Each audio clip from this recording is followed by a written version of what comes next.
بسم اللہ الرحمن الرحیم، السلام علیکم ورحمۃ اللہ وبرکاتہ۔ ناظرین کرام، آپ لوگوں سے گزارش ہے کہ ہمارے اس یوٹیوب چینل کو سبسکرائب کرنا مت بھولیے گا۔ اللہ خوش۔ سیدنا حضرت حسین ابن علی رضی اللہ عنہ کی ولادت باسعادت ہجرت کے چوتھے سال 6 شعبان المعظم کو ہوئی۔ ولادت کے بعد ایک سفید کپڑے میں لپیٹ کر آپ رضی اللہ عنہ نبی کریم صلی اللہ علیہ وسلم کی خدمت میں پیش کیے گئے۔ نبی کریم صلی اللہ علیہ وسلم نے آپ رضی اللہ عنہ کے دائیں کان میں آذان اور بائیں کان میں اقامت فرمائی، تحنیک کا عمل فرمایا، لعاب دہن منہ میں ڈالا اور برکت کی دعا فرمائی۔ سر پر زعفرانی خوشبو مل کر ان کی والدہ حضرت فاطمہ الزہرا رضی اللہ تعالی عنہا کے سپرد فرمایا۔ 7ویں روز سر کے بال مونڈ کر ان کے ہم وزن چاندی صدقہ کی نام رکھا اور عقیقے میں 2 مینڈے ذبح کیے، ایک ران دائیا کو دی، اس کے بعد ختنہ کیا گیا۔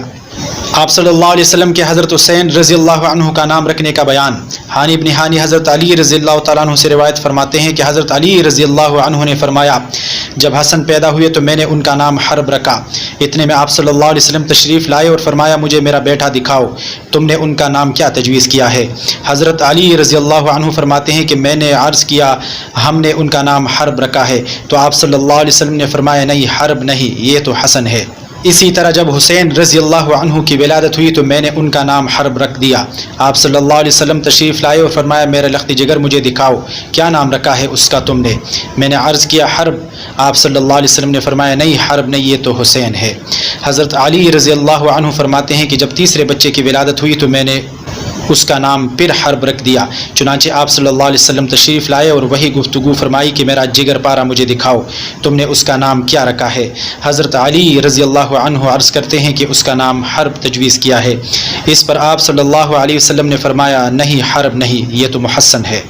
اس کے بعد ارشاد فرمایا، میں نے ان تینوں کے نام حضرت ہارون علیہ السلام کے 3 بیٹوں کی طرح رکھے ہیں کہ ان کے نام شبر، شبیر اور مشبر تھے، یہ نام پہلے کسی کا نہیں رکھا گیا۔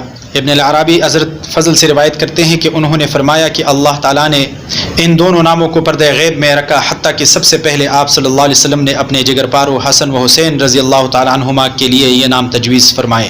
حضرت حسین رضی اللہ عنہ کے لیے 2 مینڈوں کو ذبح کرنا۔ حضرت اکرمہ رضی اللہ تعالیٰ عنہ حضرت عباس رضی اللہ عنہ سے روایت کرتے ہیں کہ انہوں نے فرمایا کہ آپ صلی اللہ علیہ وسلم نے حضرت حسن و حضرت حسین رضی اللہ تعالیٰ عنہما کے عقیقے میں 2 مینڈے ذبح فرمائے۔